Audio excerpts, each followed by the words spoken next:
हमने फैसला कर लिया, हुकूमत अपना सोच ले। जरदारी और नवाज शरीफ की सियासी लाश घसीटनी है तो उनकी मर्जी। इलेक्शन के नाम पर इनको गशी के दौरे पड़ते हैं। ये अवाम पर बैठकर खाना भी नहीं खा सकते। इलेक्शन क्या लड़ेंगे?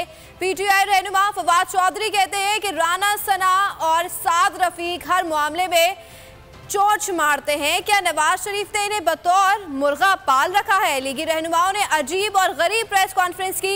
हिम्मत करें, अपने लीडर नवाज शरीफ से पूछें कि एनआरओ क्यों लिया। इनकी करप्शन पर किसी को शक नहीं, उनके बावजूद कहते हैं कि डाकू ना कहो।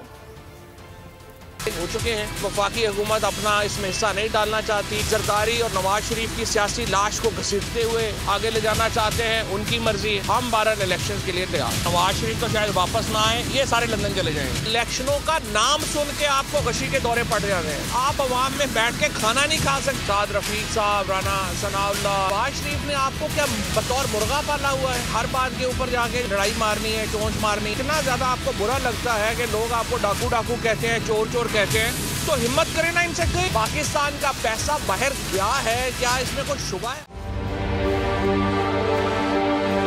देखें, ये तो उनकी वालदा से इंशाल्लाह कराएंगे। अभी जो मुल्क की सूरत हाल है वो आपके सामने है।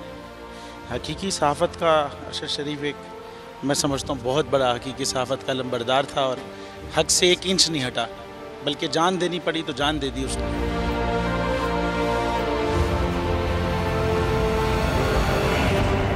तो ये यादगार क्या हमारे दिलों में रहता है। ये तो सिर्फ एक दस्तक देती रहेगी यादगार। मैं समझता हूँ कि जो रुके तो कोहे गिरा थे हम, जो चले तो जहाँ से गुजर गए, रहे यार हमने कदम कदम तुझे यादगार बना दिया। ये अरशद शरीफ के लिए मेरे ख्याल में लिखा गया है।